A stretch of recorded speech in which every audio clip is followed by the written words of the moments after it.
And we're back. And it's been a while. It has been a while. One of them was, admittedly, I forgot it was Wednesday. I've actually been quite busy with ICMI for a few weeks, and I have to admit, I've been fine with us having a few weeks break, just so I can catch up on stuff. But we've had a few weeks break. Just like we'll come back for one episode and just, oops. Yeah, exactly. It's been the last few months. Yeah, that's all right. And admittedly, it is due to the time of year with work and everything. So I'm sure everybody can understand. That's so right. we're going to do this live. My computer's playing up, so we're not doing the pre-recorded ones until I sort this out. So we're just going to go live. It's still going to be around the 15-minute mark. Lost count of how many times we've done this. So welcome back. Yes, thank you. And you too. So we're going to talk about a couple of different things tonight, because I've been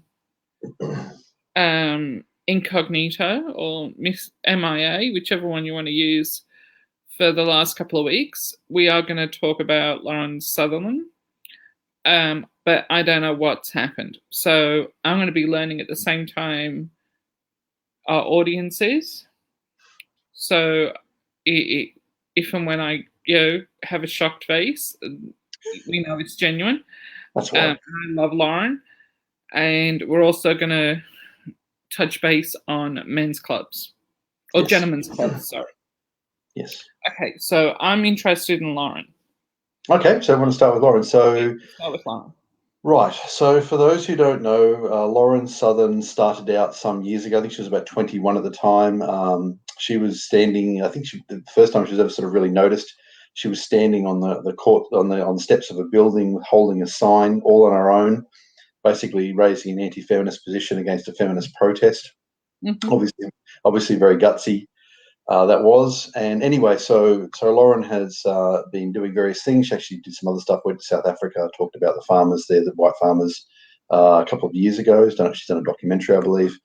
She stepped out of public life. Now, Lauren is originally from Canada, but she's actually been living in Australia, in Sydney. I don't think there's any I think it's quite widely known that she's been living in Sydney for a number of years, for about 2 or 3 years. Married an Australian gentleman. Anyway, so she retired from public life in 2019, but in 2020 re-emerged. So anyway, that's sort of background. But yes, recently she's basically said that the manosphere is pretty despicable, pretty awful. In and out, I think was the term. So I'll read the comment. Can't stand most of the manosphere. Why? Because I gave them the benefit of the doubt and got to know the community, and it's rotten inside and out. Get out while you can. Save yourselves, young men. Criticizing feminism is perfectly fine. You can do that without hating women. So the term manosphere has caused a bit of confusion, because it's actually a surprising number of people haven't actually heard that term. But anyway, basically the manosphere is a very, very broad term that refers to all sorts of different groups. It refers to men's rights activists and MGTOW and PUA. Now, one of the defining characteristics of the manosphere actually is the different groups within it don't really agree with each other.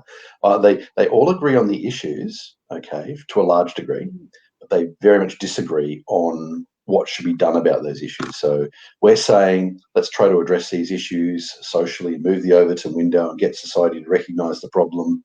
And a lot of MGTOW are saying, you know what, can't be fixed. I'm out of here. I'm just going to step aside and live the best life I can while Rome burns. And you've got PUA, who some of them are actually saying, yep, we agree there are issues and we're going to have as much sex as possible while sort of the West is sinking. So there's a lot of agreement. I said, not everybody, but a lot of people will agree on the issues, but very much disagree on what to do about it, or if anything should be done about it. And the problem is, this is such a broad group of people. There's not much you can say about it that is all encompassing, except for the fact that there's a lot of disagreement within it. And Lauren has come out, and I fully believe that she absolutely understands the correct use of the term. And what's kind of unfortunate about it, I think, is that Lauren has had exposure to the different groups. including groups like ours. Now, I haven't personally met Lauren or spoken to her, but not long after this happened, Sydney Watson and Daisy Cousins both came out and basically said, yep, absolutely, we fully endorse your position. Now, I've met both of them. Daisy Cousins was at ICMI 17. Sydney Watson ran an event. There were other people involved in running that event as well, but she was one of the sort of the front people dealing with the media and so forth and dealing with the public. And I spoke at that event, and so I had an opportunity to meet Sydney, and she got to know me a little bit. So I was personally disappointed to see that happen. But anyway, there it is. And so I think perhaps to a certain extent, it seems like it might be a little bit of a turning point, actually, because there've been a lot of cases where we in the men's rights movement have, if you like, allied ourselves with other groups that we didn't necessarily agree with everything they said. They didn't necessarily agree with everything we said. But there was common cause, and that's certainly been my attitude for many years, the position I've taken for many years. And many of us actually thought something like this was actually coming, and here it is, and they've thrown us under the bus, really, in all honesty. So I think we've probably reached a turning point. I don't think we'll be I don't think we'll be engaging with these other groups as much in the future, actually. And there it is. Well, it actually is really sad because I did like Lauren. I thought her messages that she wanted to get across were actually very powerful, and it's always been my belief to try and get the information out there. It might come better from a woman because those feminists and those extreme left wing might actually listen to what they perceive as a minority. And that's certainly a position that Bettina Art has expressed too. I probably have mixed feelings about it. Whether I'm not as convinced it will be much more successful, but I'm certainly willing to try. Yeah. Oh, and try anything at this point. Exactly. I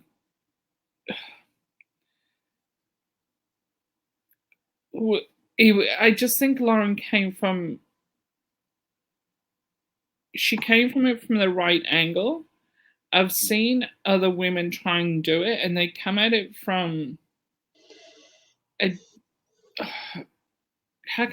patronizing angle, in my opinion.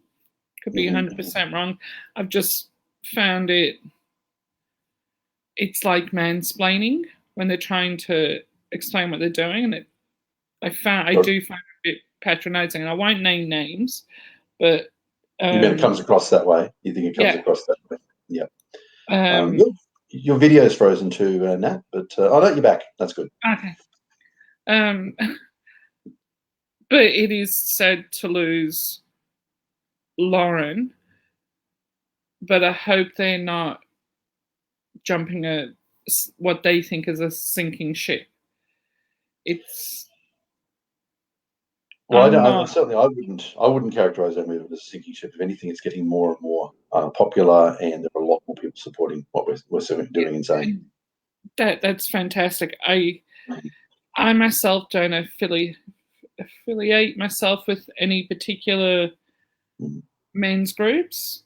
I think I'm one on my own where I'm trying to bring up men's issues. Just like I would on the flip side, I do. There's sometimes where I get spoken down to by men, and it's like, oh, you're the stereotypical that everybody's whinging about. You are that male chauvinist pig. As the guys I've met through you and let's say our group, have been nothing but gentlemen. We've clashed, we've had our debates, but it's never been. I've never been spoken down to. I'd say we all try to treat each other as equals. Yeah, and even as equals, we're all going to clash. We're all going to see things differently. Exactly. Have disagreements, and and there's a lot of tolerance for alternative viewpoints as well. You may not agree with what I said; it doesn't matter. You may not agree with what other people in our group say. That's fine. We can Exactly. tolerate the viewpoints. Yeah. Yeah, exactly. But there has been on a couple of occasions where again, nobody in our group, actually nobody to do with anything we do, although they think they are, um, they where I was so patronized. I was told I was nuts. I was told to go and see a psychiatrist. I was told I should have been locked up in a loony bin, Mm.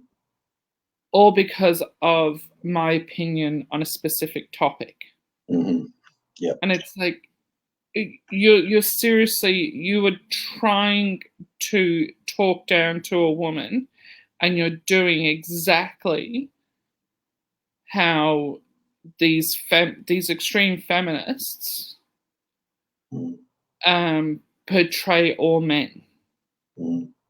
and you're doing it to somebody who's on your side. Don't do that, because I will out you. And I outed him and got a 30-day Facebook ban. Okay. But that's the way it was. It was, it does happen.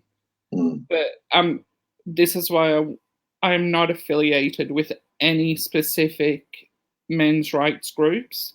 Mm. I just think we've got to get out the message of the men's issues that men face today, that people just keep on sweeping under the rug. Well, I've adopted the idea for a long time that it's a multi-pronged approach, and there'll probably continue to be individuals and small groups operating. Some people talk about sort of unifying groups and all this sort of thing, and it's been tried, hasn't really worked. I think we're going to continue operating as small groups focused on issues, and the groups get together and work on things like ICMI, for example, when it makes sense to do so. And I'm happy to be part of that. I am so happy to be part of that. I'm proud and honored that I am going to be associated with that, because, and happy anniversary, by the way, because it's 3 years ago today that we met, because it was, oh, really? The March for Men was 3 years ago today. That's right. So happy anniversary, dear. Here's your flower. That's great. Wonderful. We knew each other online before that. We met in person. Yeah. But what I did find funny 3 years ago today was the fact that so many people recognize me. Like, not just the people I knew that were going to be there, but other people coming up and going, "Hey, you're Natalie. I know who you are." Yeah, people remember. Yeah. And I thought that was so amazing that people did know who I am, and people are appreciative of what we're doing. Even this small thing, even if this only gets 2 views, it doesn't matter whether it gets 2 views or 100 views, people are still listening. And I have to go on mute for a second, so you just chat amongst yourselves. I think it's a passing train. Yes. So anyway, getting back to what happened. This is unfortunately, just as we said, something that we thought was probably coming. There are a lot of people don't realise anti-feminism is absolutely huge, and there are lots of different anti-feminist groups that don't agree with each other on various issues. There's people in men's rights, in and around men's rights, and most of us, not all of us, reject traditionalism, for all large parts of traditionalism, because of the effect that it's had on men, where traditionalism may have made the man the head of the family. It also expected him to go off and die in war. Yeah. And but there are others within the broader anti-feminist movement that are quite traditionalist. And I think as feminism is starting to fall, we're starting to see these sort of different groups emerge and be more distinct. So I think this is something of a turning point. Yeah, and I hope it comes off as a good turning point.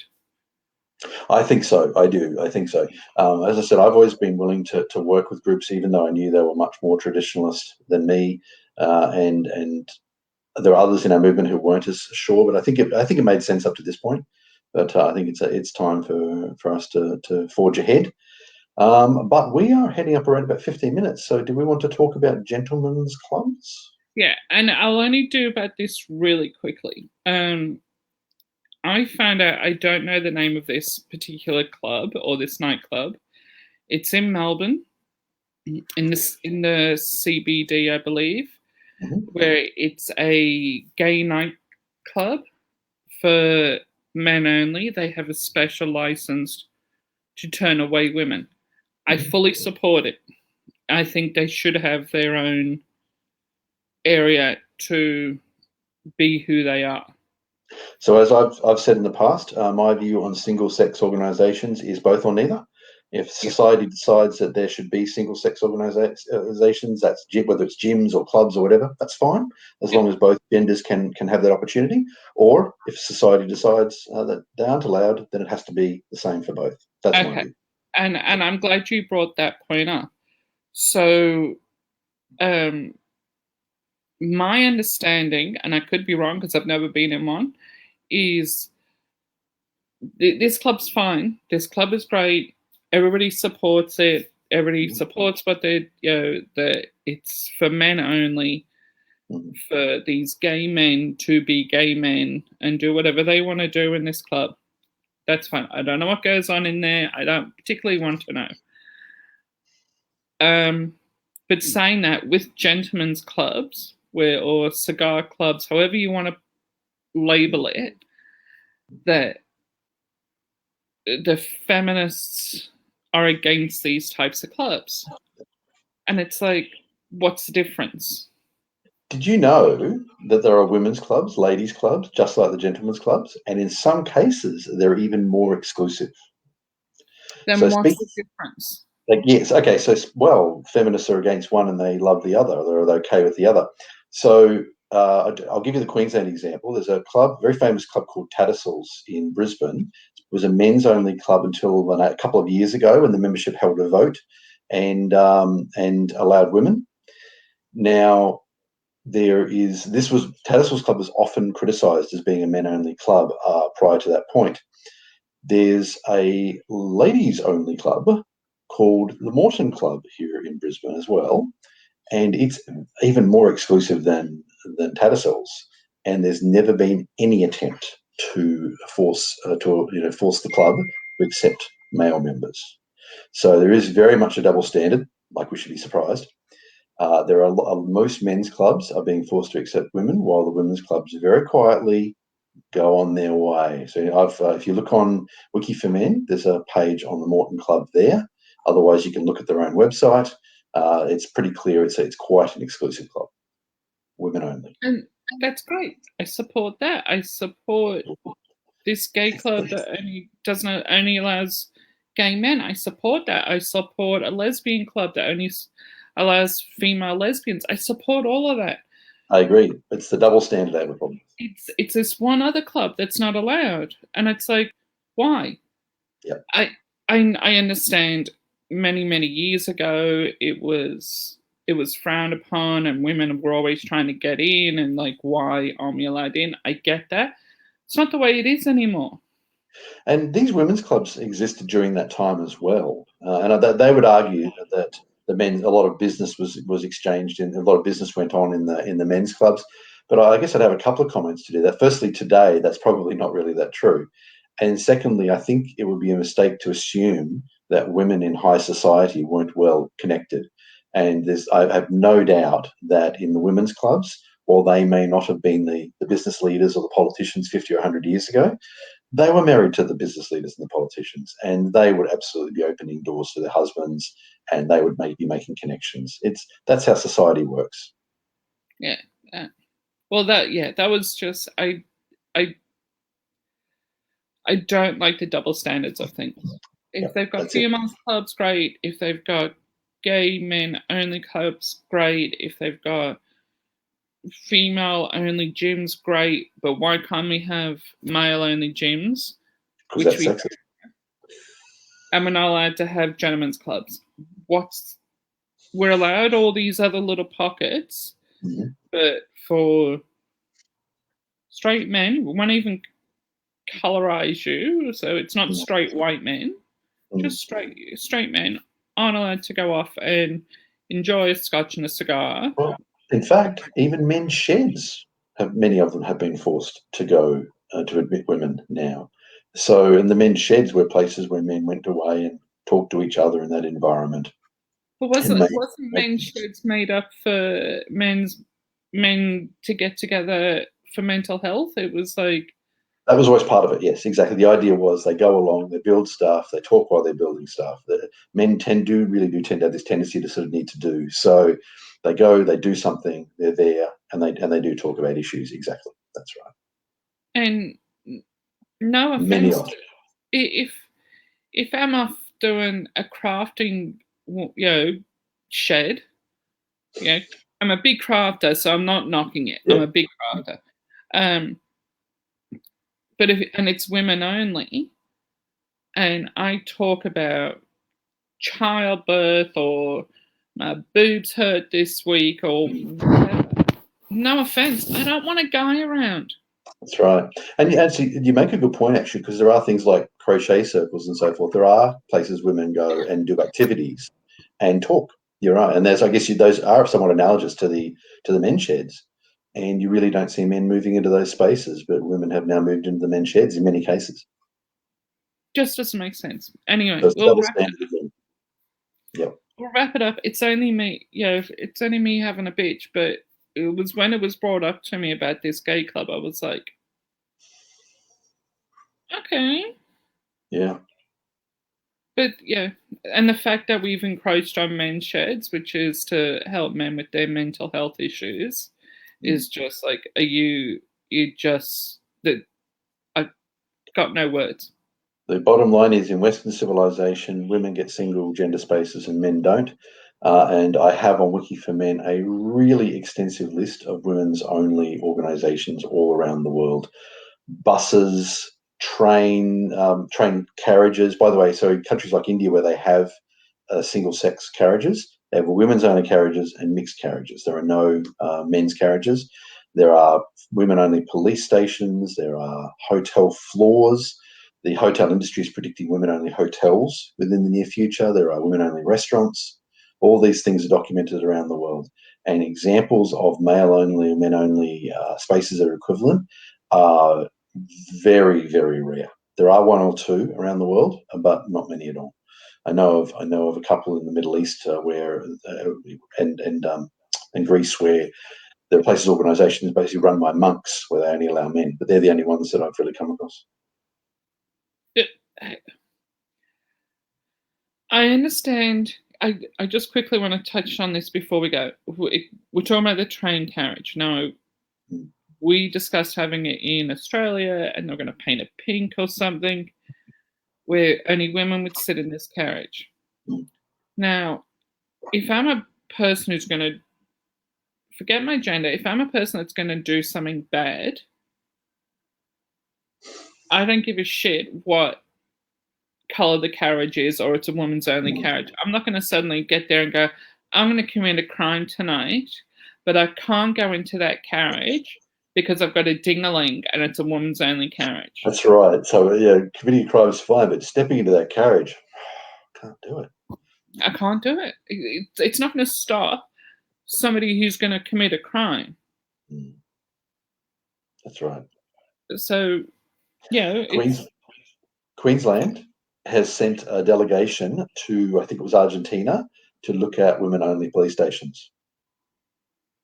So we may yet see them here.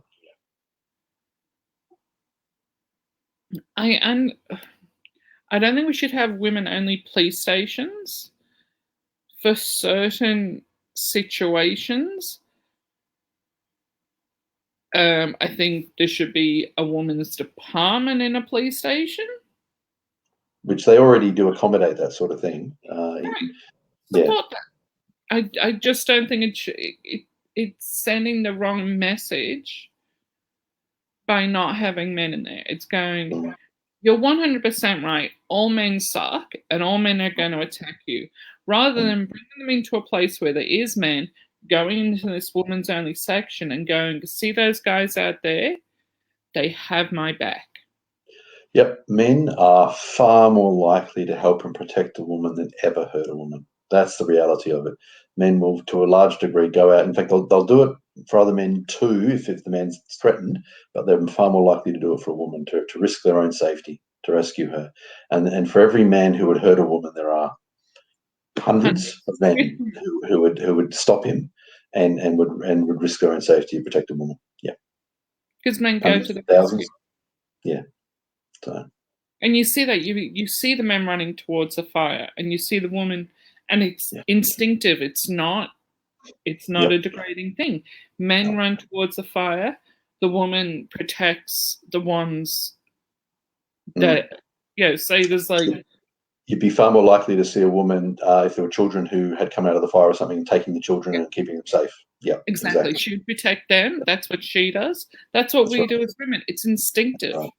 That's There's right. the odd men or women that won't do that, but instinctively, women will protect what they can. Men will rescue what they can. Going back about 20 years here in Brisbane, we had an honest-to-God serial rapist in the city. Now, serial rapists are actually very rare, despite the fact that they appear on TV quite a lot. But this was an honest-to-God serial rapist in the city, and he raped about 5 or 6 women. And there was a woman who was running along at 5 or 6 a.m. in the morning one morning, and the rapist appeared and attacked her. And it was 2 workmen nearby who rushed over, grabbed him, and detained him. And that's how they caught him. So in that case, yet again, it was 2 men on a building site minding their own business who jumped in and detained the rapist, and he was caught and prosecuted. Yeah. Well, we're still missing the big picture here. That there's a handful of bad dudes and bad gals. Majority of people are actually good, even if we disagree on something. That's right. The majority of people would rather not hurt anybody else if they can possibly avoid it. There's a couple of people I wouldn't mind slapping, but that's between you and me. Yeah. Well, we've gone on nearly half an hour. We went over. Yeah. See, we just haven't talked for a while, so we're just like blah, blah, blah, blah. That's right. Thanks, Nat. We're back. All good. We're gonna do it live again next week until I sort this out. But in the meantime, have a great week and happy anniversary again. Yes, great. That's great. Thanks for telling me. I didn't know. Brilliant. No, I only just clicked to me before when we were talking about it. It was like that event that he's talking about. That happened 3 years ago today. It came up on my Facebook. Wow, crazy. Thanks, Nat. All good. Talk to you next week. Take care of yourself, and I'll talk to you next week. Yeah. Bye-bye. Bye.